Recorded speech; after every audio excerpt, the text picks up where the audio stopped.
Hey everyone, today we're going to talk about all things business, like starting, building, scaling, buying and selling.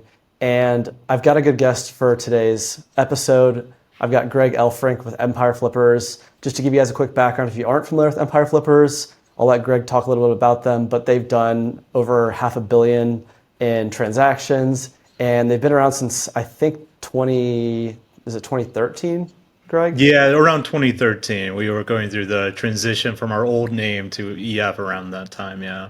Awesome. Well, I guess that kind of leads in well. Do you want to talk a little bit more about like Empire Flippers and what your role is with them? Yeah, so I'm the head of marketing. So anything marketing related, a lot of content marketing is what I do. Go around all around the world, like speaking to different entrepreneurs about the power of buying and selling businesses. And as far as Empire Flippers, what we are, we're the largest curated marketplace in the world for digital businesses. So buying and selling digital businesses with the caveat that they're all profitable. So we only sell profitable businesses. Can you quickly define like what that means for people that are already either starting or maybe like considering selling at some point? Like what makes it profitable and what maybe should they be considering while they're starting to build this business, like long term if they do eventually want to sell? Yeah, so in terms of profitability, that's pretty easy, right? Like you're making more money than you're spending, right? We have the threshold of making at least $2,000 a month in profit over your last 12 months. So we look at your 12-month average is a big part of what goes into a valuation. So that's like the key time zone. If you have a smaller business, we do now have the Money Nomad marketplace, which is a relatively new. It's not like perfectly set up yet, but that's a place if you don't meet that threshold, you can still find some buyers. Typically, the businesses will be at least 23 to 30, 36 months. So, 2 to 3 years old, basically, it's pretty common. Sometimes we sell younger businesses, but usually it's around that time frame or a little bit older. But yeah, if someone's looking to build a business to sell, which I do recommend, I always say plan early and plan often because we sold a little bit over 2,400 businesses at this point. We're about to hit 2,500, and it's very common where a seller doesn't understand what they're worth, like what their valuation is, and they come to us and they're like, "Oh, I thought it was worth a lot more than this," which is very, very common. And by that time, there's like not a lot we can do to like help you get to where you actually thought you were in terms of your valuation. So it's often better to hit up an M&A advisor like us, like sometimes like a year or two before you're ready to sell. Like if you're just starting out, like, don't reach out to us just yet because you're too new. But once you start making some money, start scaling, all that kind of stuff, if you kind of have an exit in mind, then our team often will help you tell you like, okay, these are the numbers you need to hit to kind of get that valuation. Awesome. Yeah, that kind of leads into a good point because I also often hear people throwing out wild multiples that are just, Yeah, in my opinion, it's pretty very common. inaccurate, especially with where the market's at certain points.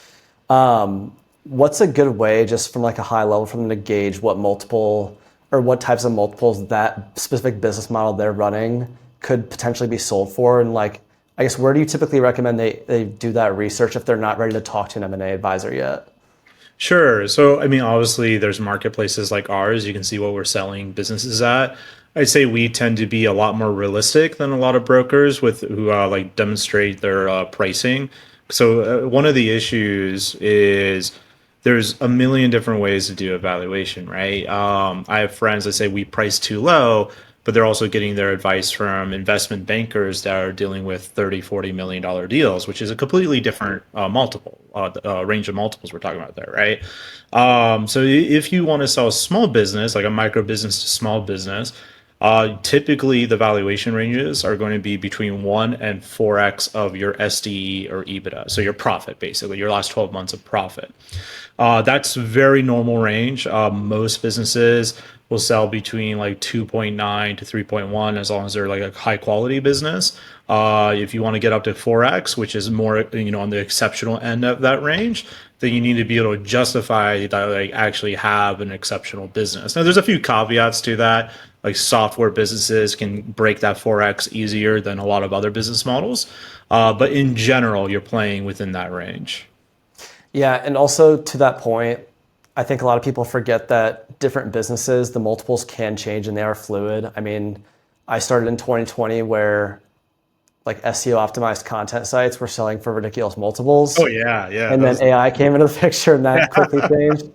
So yeah, just make sure if you are like starting or building your business, you're like continuously up to date on what your business could be worth and don't fall for any unrealistic expectations. But that does kind of lead into like the first topic I want to talk about, which like from a very high level, what is like the state of the market for online businesses? I know we've seen a lot of change since 2020 or 5 years past that. Could you talk quickly about like maybe what types of businesses used to be really popular, but maybe what the shift is now, and like if you are considering starting or building a business now, like what are the popular models, or maybe what you should consider with like the big changes in AI, tech, and Mhm. everything else we're seeing this year? Sure. So, like back in 2020, and I would argue even towards the mid to end of 2022, I'd say the two most popular business models for people to sell and acquire was definitely affiliate sites and Amazon FBA. Now, that's interesting to me in a lot of ways because of what I'm about to say. Like, those two models, while they're very different from each other, they actually share a lot of similarities, which is like a very big platform risk. So with Amazon FBA, the big platform risk is the fact you're on Amazon, right? The big platform risk with affiliate sites is if you're like 99% of affiliate sites out there, you're getting your traffic from SEO. So Yep. we've seen both of these platforms get really hurt and like for by two different forces. So with Amazon, it became very cutthroat with all the private equity and family office money coming in. A lot of it kind of dumb money in some ways because like they weren't doing any DD on sometimes on these businesses, which is wild to me. You know, Mhm. we got to see it from the broker end where like we had some of these guys who raise tens of millions of dollars. And the length of their DD is they found out that one of their competitors is also acquiring Amazon FBA businesses, probably put in an offer on one of our deals. So like good enough for them, good enough for me, which is like that's crazy, crazy talk. Like, how did you raise this money? You know? But so like that was like death through like all this competition that happened, and so Amazon just became way more competitive. Still a great business. Don't get me wrong. We still sell a lot of FBA businesses. Now multiples have come down to where like they actually make sense again for like not the non-private equity people to come in and acquire.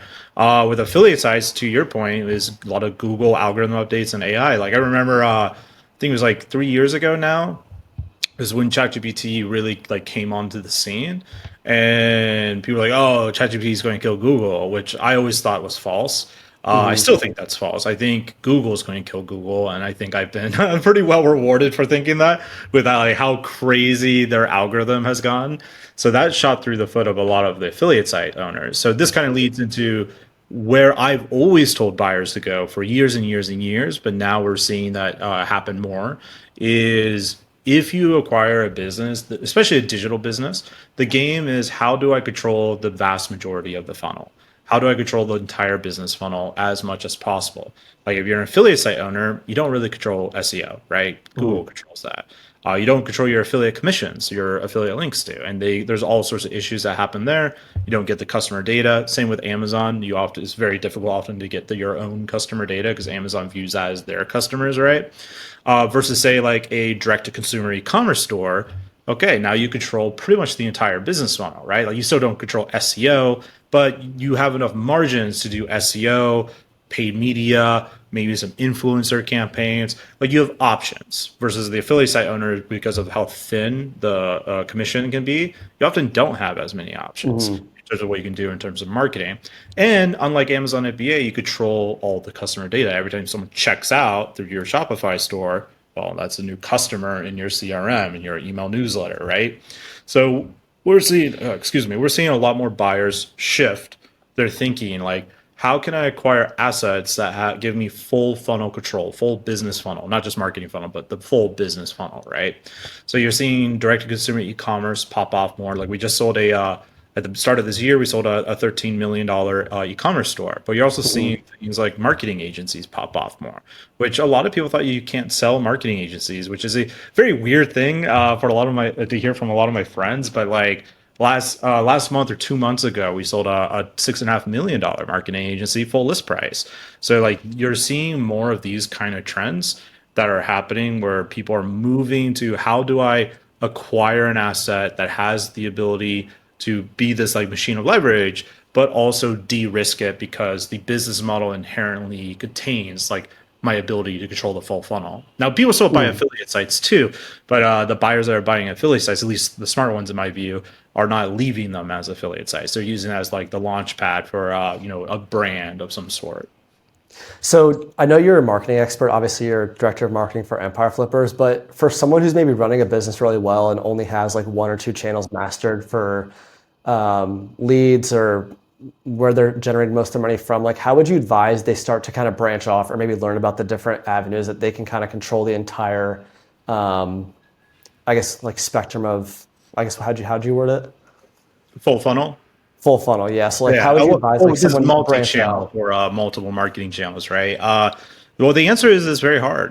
Most entrepreneurs that I meet that I've sold, they only have one traffic channel to really figure it out, right? Extremely common. So I would first tell the entrepreneur, you're in good company. We sold eight-figure deals like that, right? So like that's very common. I would say one of the things that's important for an entrepreneur venturing out is to realize you're going to lose money with it. Like it's just like you lost money with learning the first marketing channel that you now mastered, right? It's almost inevitable that's going to happen. I have a friend, he runs a pretty successful FBA business, and he wanted to do this like course where he spent like, I think it was like 25 or $100 on Facebook ads, and he didn't Mhm. get a conversion. So he gave up. Like, dude, like, if that's like the I wish, amount you're willing to I wish risk, it was that you're easy. never going to learn this. You know what I mean? So that's the first step, is being okay with losing a little bit. Like that's part of the learning the game, right? The other thing I would advise is maybe it's not you who has to learn it. Maybe what you do is you hire an employee that like that's their job, right? I would say agencies, but agencies can be tough if you don't have a winning strategy already. I think that's a mistake a lot of people make with agencies, is they hire one and expect them to come up with a strategy. But like that's the really hard part that needs you. Agencies tend to be more tactical. So once you Mhm. like, let's say you learn a little bit of enough about Facebook ads to be a bit dangerous, a bit profitable, or like TikTok Shop, right? Now maybe go hire an agency to help you scale that up, right? So there's multiple different paths you can take. I'm a big fan of hiring and delegation, though. Yeah, I've always been a fan of the same, and like I think it's also important whether you're an entrepreneur or high up in marketing to at least be familiar with all those different channels and what's working and maybe who you can trust for information. Is there anybody or any resources that you like for getting up to date news on like just marketing from a high level and what's maybe working, what's trending? Any potential resources you might reference or have advice on? Well, it's tough because the best ones usually burn out because marketing changes so often. So like, Yeah. I've had friends with courses or whatever, and like, oh, this course is so out of date, blah blah blah. It's like, but like that thing they're teaching about changes every month, so they can't keep up, right? So they just get like tired of it. So it's tough to find good information. And with that said, there are some good people out there, right? I mean, there's a ton of them. It's just they don't tend to last for a long time teaching people. Mhm. For paid media, I'm a big fan of my buddy Depeche Mandelia. So he runs Ad Signals. I think that's a really good group. He's super committed. He does a lot of up to date stuff for like specifically meta ads. He has some other stuff there about other like performance advertising channels, but predominantly meta ads. Mhm. With SEO, like I don't really know who to recommend anymore on that front. Like it used Yeah, to be, I yeah, it took a used to, really I took a really good SEO course 4 years ago, 5 years ago that got my business to six figures a year just in affiliates and like millions of users a month. But I mean, they shut down because they're like, we don't feel yeah. comfortable selling this anymore. So This yeah, is it's the kind of thing. Both, hard. both my recommendations on that front have both shut down for that reason. So, I mean, I like because SEO is what got me an online business, and I do think a lot of the same principles apply, but it's really hard. It's much more competitive now, and it's much harder than it's ever been, and it's almost impossible to do for a content site. Like I think it's best if you're doing it for an actual business, oh but yeah, 100%. And that's always been true. I've always told my affiliate site friends, like, you're missing out on so much money by just being an affiliate site person. Like, mhm, because you got to remember, anytime you earn money as an affiliate site owner, someone's clicking your affiliate link, the person on the other end of that is making a lot more money than you. So you always want to mhm. wonder, like, how can I switch places here where I have the affiliates rather than me being the affiliate, right? That's the safer place to be usually. Yeah. But a lot of my friends got so good at affiliate site SEO that they're like, yeah, that sounds good, Greg. But I could also just make like 100 new sites. And like, well, now they're not so happy, right? There's a story I share. So I was speaking at Affiliate World a few years ago. I don't know if I was speaking at this one. I've spoken at all of them now, but I don't know if I was a speaker yet. But there's this guy I met, very interesting cat. So he made millions with like BuzzFeed, like those viral news Hmm. style websites back in the day when Facebook had like crazy organic. But obviously that doesn't work anymore. So I asked him like, oh, well, that must have been like good eating, when getting all that AdSense money, all that kind of stuff. What do you do now for money? Because obviously that no one's made that work yet. And he's like, oh, I haven't worked in years. Like, oh, you made that much money? Like, well, most people focus on getting people to click on their ads during the whole like viral news ad arbitrage phase, right? Hmm. For me, every one of my ad slots was to join my newsletter. So I built this Wow. newsletter like over 1 million people. And so now I just send out an affiliate offer once a week and I make, multiple six figures a year. So like everyone else was chasing that click, that like easy passive income, whatever, right? But he was built an actual asset. And I always use that story to try to like shed the light on how important this is to like go deeper with your own business. Because like that guy's sitting pretty.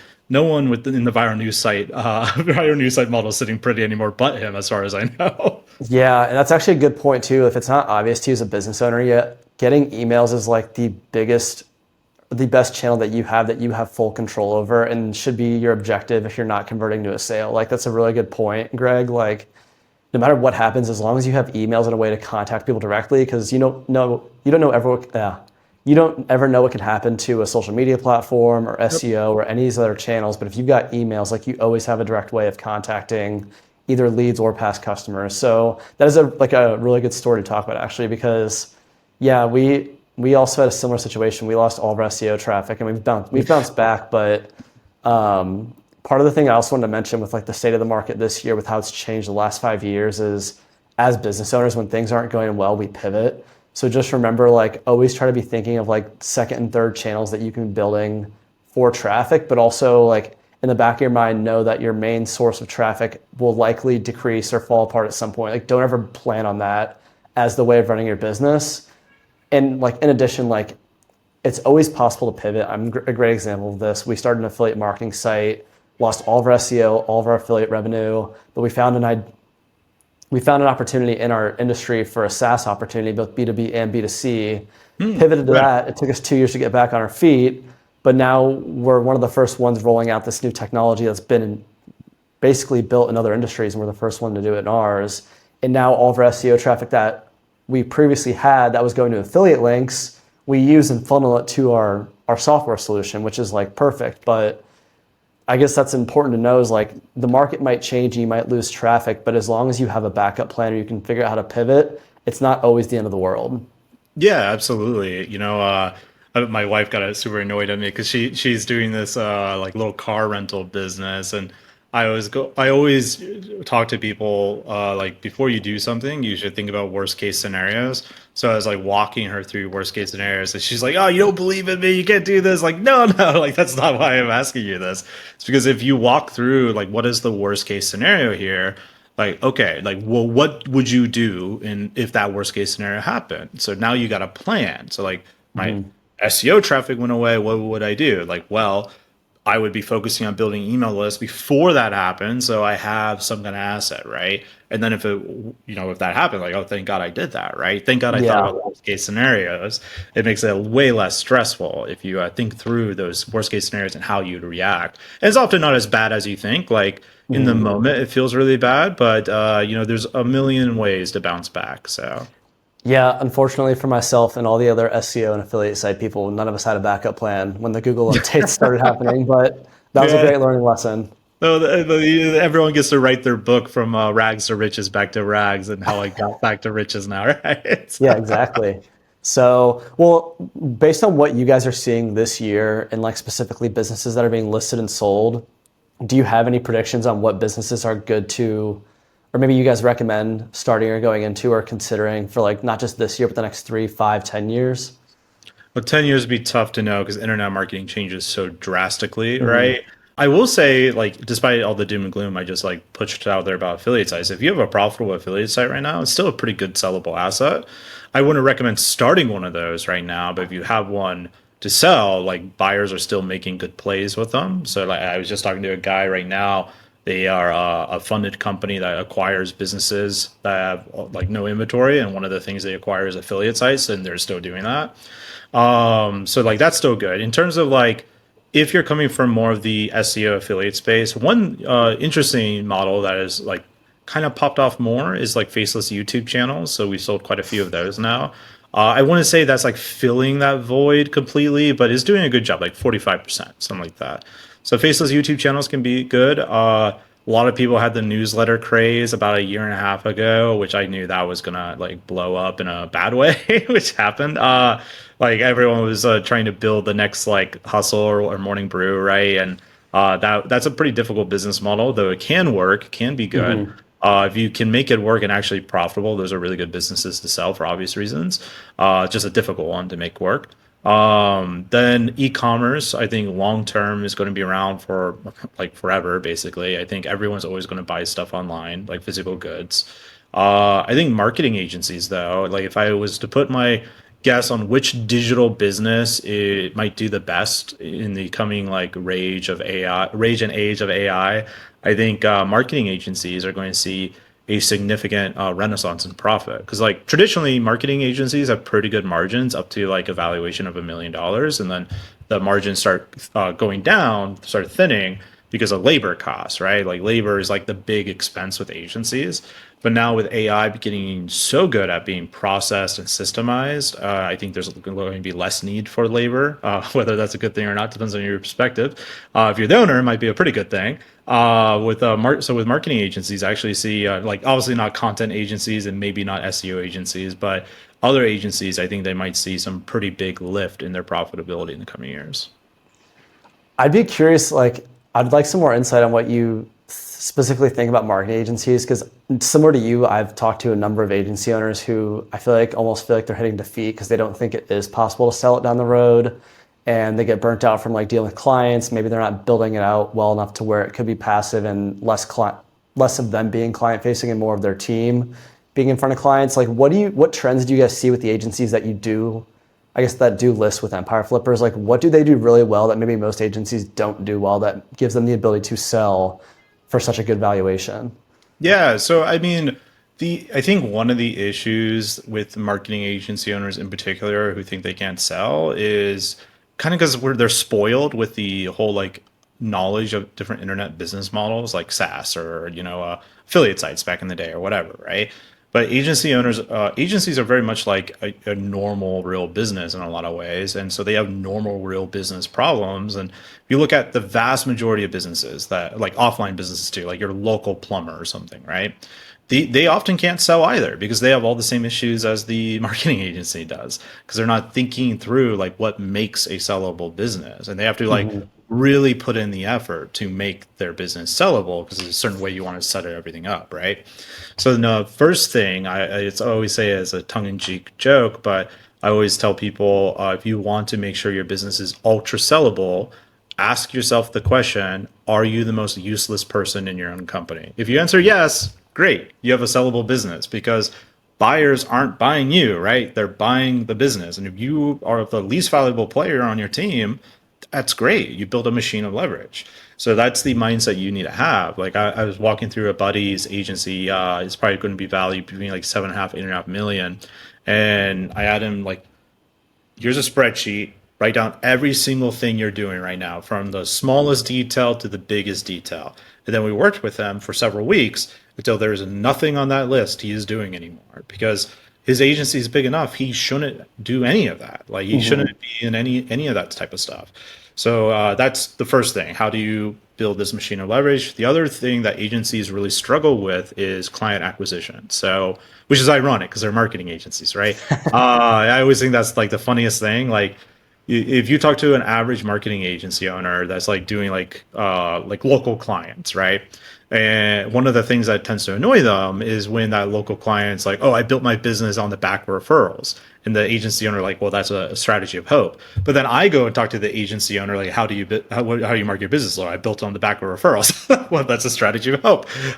So like, let's build an actual client acquisition system here that doesn't require you, that's working with or without you, that is actually converting people. So that could be cold email, it could be having a sales team, a call center, it could be Facebook ads, it could be all direct mail, right? But you have to have a client acquisition system that is working ideally without you. And that leads into one of the final parts. You don't want to be the face of the business. Everyone talks about personal brands and how powerful they are. I actually am pretty contrarian on a lot of that, but especially when it comes to selling your agency, like you don't want to be an agency with a face because the buyer can't be your face, right? So these are all like the core things I would be thinking about to sell an agency.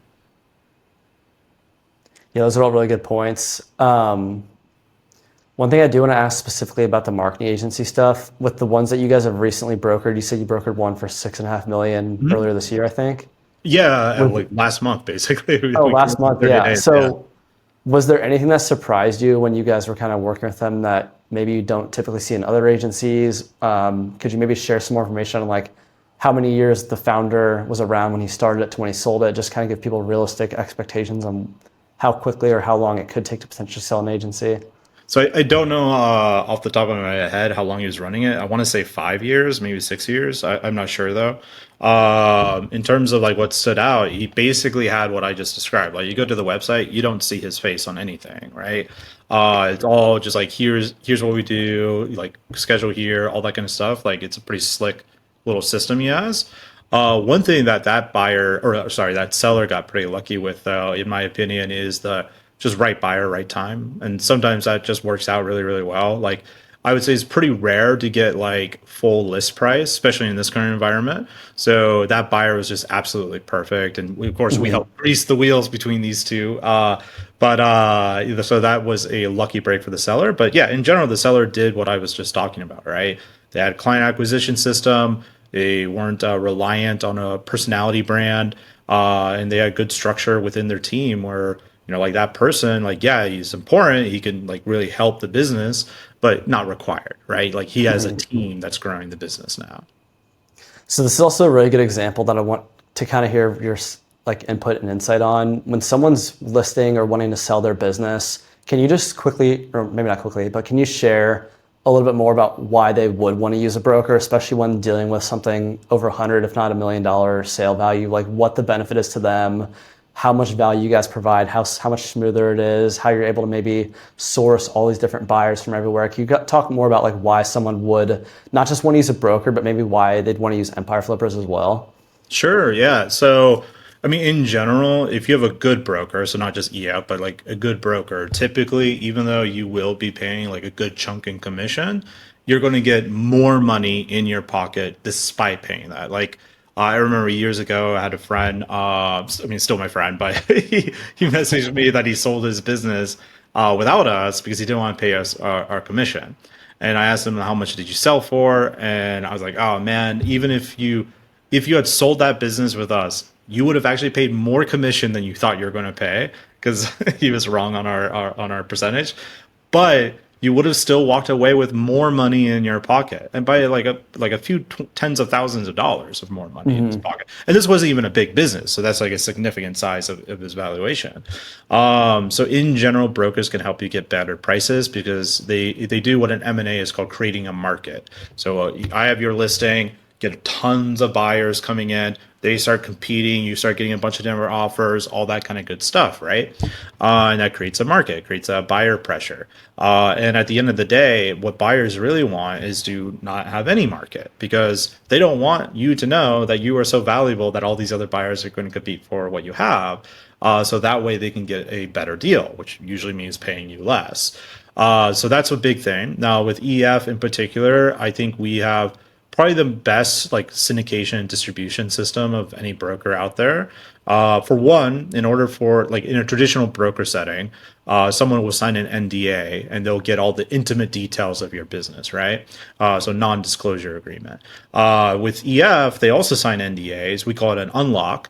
But in a traditional broker setup, anyone can sign this NDA. I can go sign an NDA on a $50 million deal if the broker's representing it. There's no background check, nothing like I can just go to see everything about your Mhm. business, right? Versus with EF, which our buyers dislike about us, but they understand why we do it. We make them verify their liquidity. So, hey, you want to see this $5 million business? Prove to me you can buy it first. Like, what do you got? Like, show me a financial statement, stock portfolio. How are you funding the deal? All that kind of stuff. Before they're even approved to look at the business. So now you take that with the average amount of NDAs we get. I think the average NDAs per listing we do is like 83. So you Mhm. don't have 83 randoms looking at your business. You have 83 people who have shown us their bank accounts and their financial statements, which trust me is a very annoying thing to convince a buyer to do before they even look at your business. So you get rid of like a ton of time wasters basically. Doesn't mean that there won't be some, of course, there always is a little bit, but it cuts down on it a lot. And so that's one value. The other thing is just having good advice. Sellers are at an extreme disadvantage, usually, especially if they're selling like $1 million plus business. I would say even Mhm. more so than someone selling like a 200 or 500K deal. And the reason why I say they're at an extreme disadvantage is because the people who buy $1 million businesses, usually this isn't their first one. They've done it a few times, sometimes a lot of times, right? Like we had a buyer who bought like I think 18 businesses from us in a year, right? Like a lot of experience in the M&A world of how to structure deals. And sellers typically don't have that experience. It's usually their first deal they've ever sold, right? Maybe their second, right? But they just don't have the same like holistic experience, which can lead them into all sorts of pretty bad traps. Like I remember, I think this was 3 years ago. We had a guy. It was like a $1.5 million business, I think, something like that. He got this earnout offer, and on paper, the earnout offer looked great. Like he was going to get paid much more above his list price. So you could see the greed turning in his eyes. I'm going to get like all this crazy money, right? And we told him like, dude, you cannot take this deal because the way it's structured, your business will not hit the growth targets that the buyer is telling you. And in an earnout, if you don't hit the growth targets, you don't get paid the earnout, right? Hence earning. You Mhm. have to earn it. And some savvy buyers will sometimes use earnouts like that as this kind of carrot to get the like blind you with the greed of what could be as a way Yeah. for them to save money because they also know the business is not going to hit that, right? So there's a capital mitigation strategy on their part. So without a broker, you may never even know that was a thing that buyers do, much less be Mhm. able to spot it, right? Yeah, I think also what a lot of first time sellers overlook is like kind of similar to what you just said, where there's like an earnout or something where you're getting dangled by a carrot, but they let their emotions get in the way and they see the money and they also have never sold a business. They're also like emotionally trying to part ways with the business. Like for a lot of these people, like they put their blood, sweat, tears, started from scratch, and there's just like a lot going on psychologically. Like you really need to take a step back, and it's really, really important to have someone kind of holding your hand, not just taking a commission, but also trying to negotiate the highest possible price and being incentivized to want to help you sell your business for more. So I do think a lot of people overlook that, especially when the emotions get involved. Oh yeah, it's a high emotional transaction, at least for the seller. For the buyer, not so much usually. Mm-hmm. So that like that's sort of like I often talk about emotional equity, which is one of the big reasons why sellers like overvalue their business because they do have such an emotional connection to the business. They're not seeing the business in the same like cold calculus as a buyer would, right? Mm-hmm. Hence why we try to like tell our sellers upfront before we even list with them, like realistic expectations. A lot of other brokers would say, like, yeah, of course, Brady is 6x, no problem. Then you sign a 6 month agreement exclusivity with them, and they're like, all right, Brady, like really, businesses are valued 1 to 4x. Now that you're legally bound to me, we can like actually go to the market with the right price, right? So Mm-hmm. like that happens all the time in this industry. But yeah, like it's tough to know, like because it is such an emotional process, it is very easy to like keep asleep at the wheel, dreaming of what could be, And I always joke that my thing is that I wake my sellers up from their dreams so they can actually wake up rich, you know? Like I have a friend, he had a $8 million affiliate site. For years, I was telling him to sell it. And not because, I was telling him to sell it because I told him you're building this on quicksand because you have like no interest expanding the business.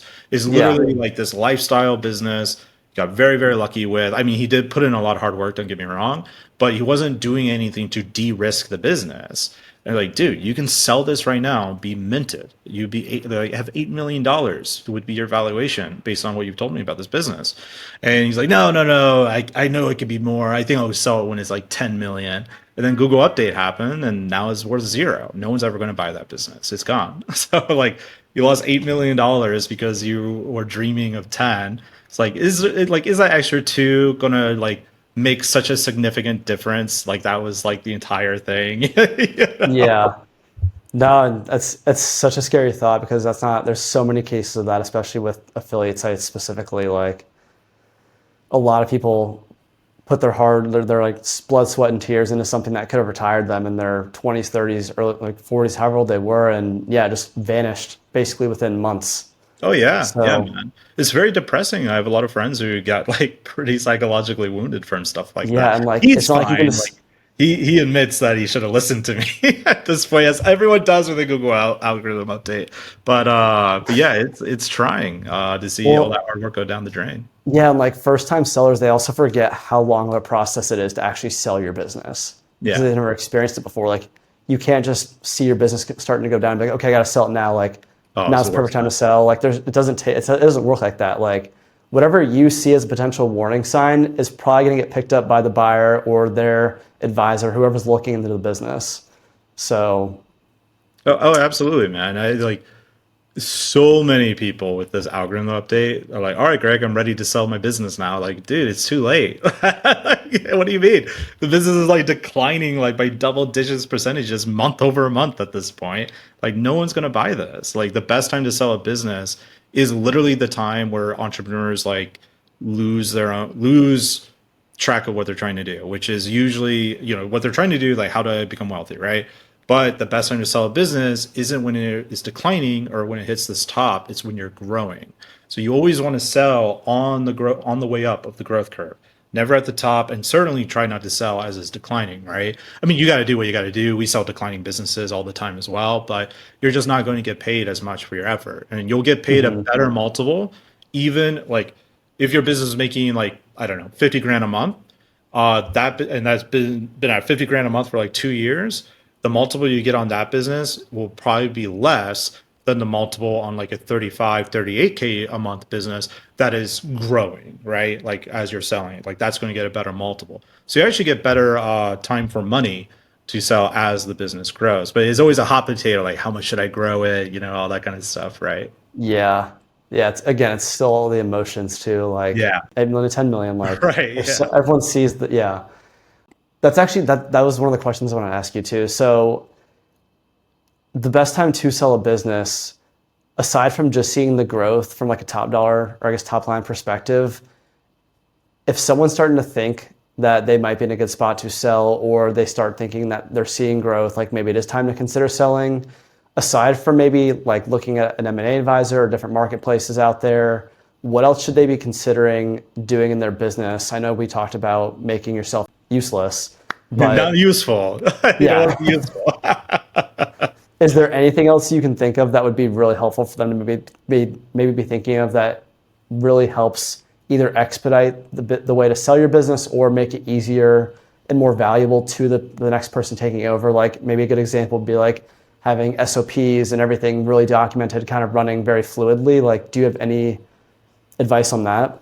Yeah, so SOPs, playbooks, all that kind of good stuff, very important. It doesn't necessarily, I wouldn't necessarily say it helps your valuation, but it can help the velocity of the sale because it gives the buyer more confidence. Like they see you have all these like awesome playbooks and your team is actually using them. It's not just collecting like digital dust, but they're actually like useful. That's a really good sign. When it comes to SOP creation, I always say your goal is to be where the SOP is good enough where you can give it to someone who doesn't really like necessarily know your business or know the task necessarily, but they can follow that SOP and do 80% of as good of a job as you or whoever created the SOP, right? So like Hmm. that's the goal. Like you're not looking for like 100% rock stars.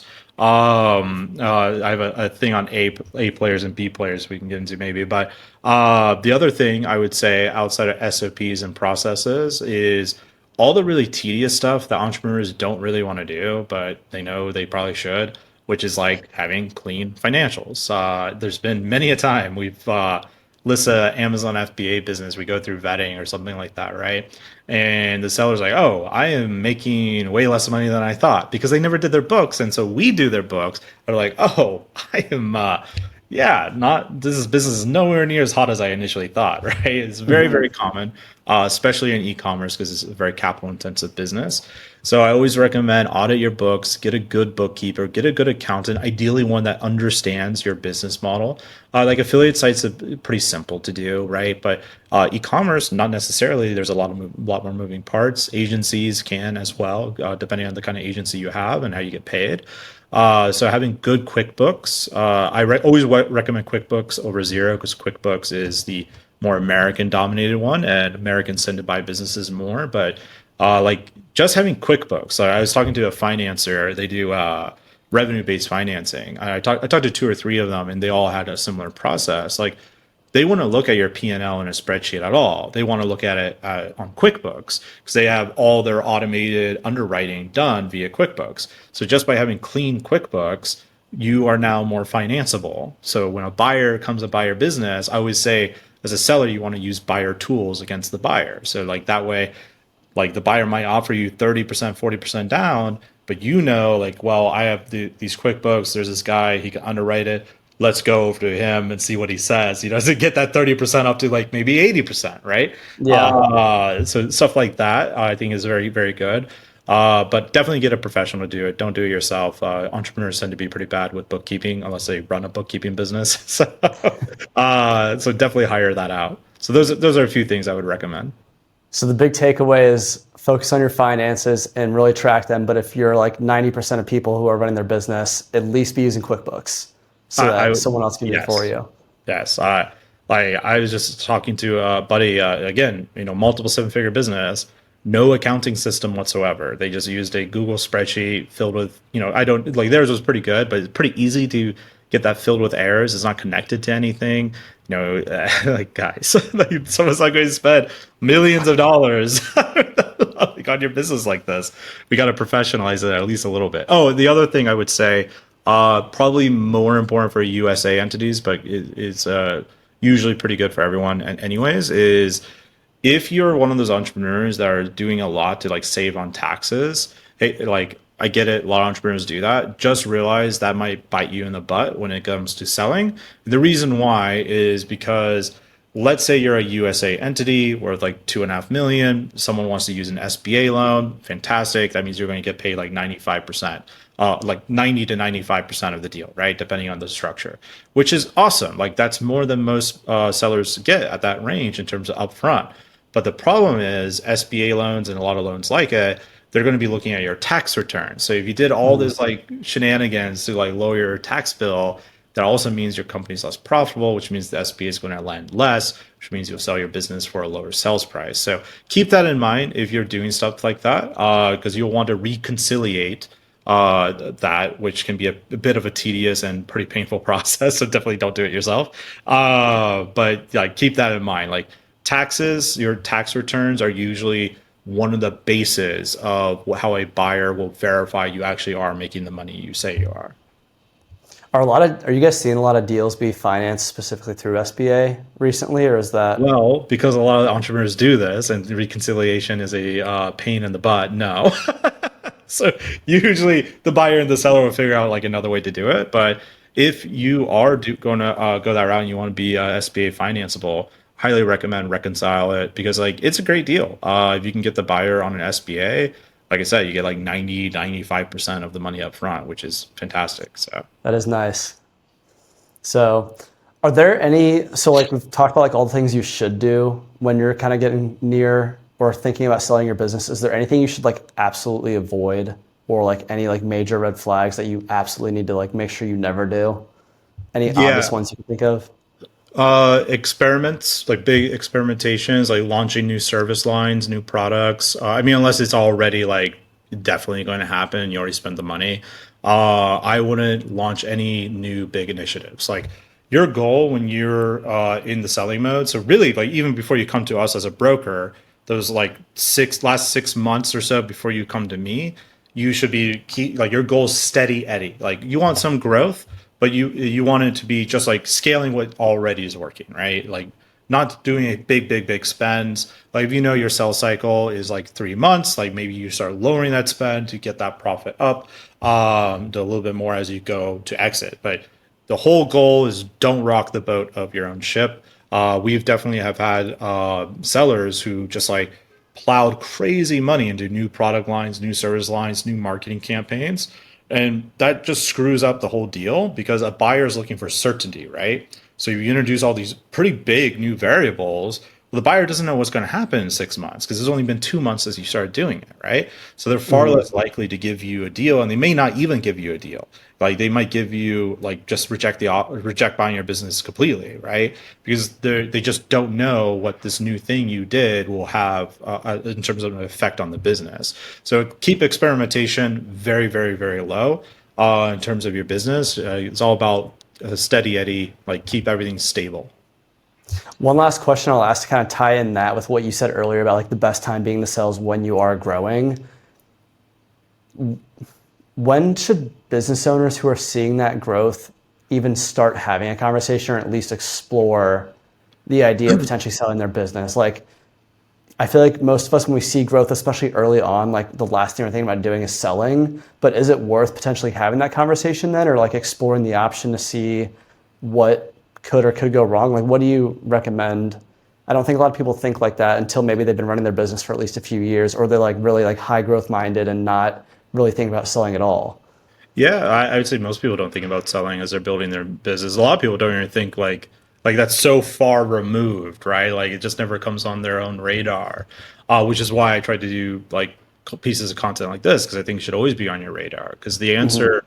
the answer when you should think about doing it really comes down to your own personal and business goals, right? Like, what's your number? Is it 2 million, 5 million, $10 million in terms of like, your life has changed forever? Because like how you build your business, there's certain cutoff points. Like $1 million business, you can sell $1 million business that's making like 35 grand a month in profit on average. Like that's Mm-hmm. about the $1 million valuation, like low $1 million, but still $1 million, right? So you got to ask yourself, like, what do I want? Like, what's my cash out number? And now your cash out number doesn't necessarily have to be like I'm going to get it all in one go. So like at Empire Flippers, we've made I think the number is now officially 90 millionaires at the moment of exit. But we made a lot more because that doesn't include like the people who sold their businesses for like 700K or 900K, right? Uh, Yeah. and it doesn't include a lot of my friends who sold a lot of little 200, 250, 300K businesses with us over the years. So you don't have to have a cash out number in like one big glorious exit. In fact, I'd say it's easier to obtain if you do a bunch of micro exits. But just like knowing what do you want, like what's your number, and then working through there and just reverse engineering it. So as you're growing in the business, like, hey, I've hit 30 grand a month in profit, so I'm about roughly like it's 30 grand like over a 12-month average. I'm about roughly at $1 million valuation. Well, what would my life look like if I had $1 million? Could I go off into the sunset or maybe not, Or if I'm very confident in my growth and my pedals to the metal still, like maybe I'm going to hold on to that to hit to 60 grand a month, which is closer to the $2 million range, right? Mm-hmm. So like it's good to know how valuations work at all stages of growing the business because now you can realistically give yourself ideally a conservative multiple. I always tell people to operate on a conservative multiple. And now I like have like my exit goal. Like, okay, I need this EBITDA, and then I'm going to go talk to Greg, right? So like I think it's good. It's just helpful to know at all stages, and it's up to your own personal and business goals. Is it ever too early to reach out to like a broker, Empire Flippers, or M&A advisor? Like if my number is $1 million and I've got to that valuation, but I'm like, oh my gosh, I could double this in like 3 years. is it too early to just like have a conversation with the EF team or any M&A advisor, or like what's kind of the best way to go about that? Maybe where someone's seeing the growth, but they're like, yeah, I see much more potential. I mean, is there like an obligation by talking to an M&A advisor that early on? Do you guys ever see that, or do you have any advice on So, that? so no obligation. Most M&A advisors don't have an obligation for you to just have a conversation with them, including us. Like we'll do a full-on professional vetting, but still no obligation to sell with us. You have to agree to our valuation before we'll even list you on the marketplace, right? So what I would say, if you are before product market fit, which is usually pre-revenue, then it's way too early to talk to someone like me yet, right? You need a little bit of product market fit and some traction and some growth. I'd say at least 18 months in existence profitably. Most businesses, like I said, I'll say will be like 2, 3 years before they really sell. But 18 months, if you're growing well, can be pretty good timeline to like reach out to us. In terms of the example you gave, like, I hit my $1 million or my projected $1 million valuation, but I'm pretty sure I can grow to $3 million.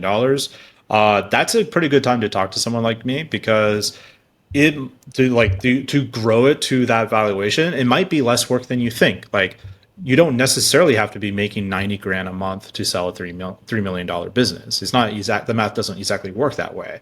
As the business gets bigger, your multiple will also get bigger, right? Because there's just you become a less common piece of inventory for the buyers to buy. There's just not that many of you, so they're willing to pay a higher multiple for you, right?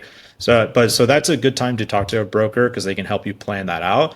Like I said, it might be easier to hit your $3 million goal than you initially thought, or it might be harder, right? Because you might also be overvaluing the business, but you're giving yourself enough timeline to figure it out because it's all about that rolling 12-month average, right? So if you can do all the big experimentation, the growth stuff before that final 12 months before you go sell, then you really get to reap all the fruits of your labor, right? Yeah, it's also like you get a little bit more accuracy on the calculated risk you're taking by considering the sale now, or the risk of trying to triple or double my business over the next couple of years. So Right. that definitely makes sense. Can you kind of close out with like maybe any last things that potential buyers or sellers should know about why they would want to use Empire Flippers? Yeah, I mean, we have the largest curated marketplace in the world for buyers and sellers, as I mentioned. So, from a seller perspective, that means you will get access to a crazy amount of buyers looking at your deals. Like our buyer network is I think it's over $13 billion in verified liquidity, which I don't know anyone who has bigger than us in terms of that. And we have all ranges of buyers from newbie norms who are like escaping the 9 to 5 to private equity and family offices and affluent entrepreneurs, everything in between. So if you have a successful digitally native business that's profitable, there's a good chance we have a buyer for you, and we can maybe change your life like those other 90 people who turned into millionaires, right? If you're a buyer, the nice thing about us is we're extremely buyer friendly. Like we will walk you through everything. We've told people not to do deals because we thought they didn't have enough skill to like buy the deal. So we're not like pressuring you into a deal, right? We want the buyer and the seller to win, and so we create that win-win-win. Another nice thing about buyers is one of the most annoying parts as a business buyer is usually the financials are all messed up and like you don't know if you can trust what you're looking at, right? Like for EF, we reject 94% of sellers that come to us. So what you see on our marketplace is actually less than 6% of what we get because some sellers reject our valuations, right? So less than 6% of what comes to us every week is what goes up on the marketplace. So very heavily vetted. Of course, that doesn't mean the same thing as due diligence, but that saves on your DD time like pretty dramatically as a buyer, like looking for deals to buy. Awesome. Is there anything you wanted to hit on before we jump off that you think would be good for people to know, or anything specifically you wanted to cover about Empire Flippers that I could ask you? Not specifically on EF, I don't think, but I always tell people like if you want to like play entrepreneurship at the highest level, the first step is trying to sell a business because like the amount of liquidity you get from that event is truly life changing. It opens up doors of possibilities. Even on the smaller levels, it gives you a sense of confidence that you likely didn't have before to go and do bigger deals. And I would say buying a business is often like one of the biggest hacks in terms of like quote unquote, get rich quick. Like, I think if there is a legitimate path to grow your wealth incredibly fast, it's buying businesses. And most people don't think about it in that way. Like you put, say, 100 grand down on a piece of real estate, like you're making maybe 400 to $800 a month in profit on the rent. You put a similar amount of money down, like say with an SBA, like okay, like you're making like 15, 18 grand a month in profit, like Mhm. after debt service, right? So it's just like wild what you can do when you understand the power of acquisitions. Awesome. That's great advice. Well, Greg, I want to thank you again for taking the time to chat today. It's been really good. And I'll make sure to leave in the notes or comments the best way that anyone can get a hold of you or Empire Flippers. So thank you again for joining. Awesome. Thanks for having me. Cool.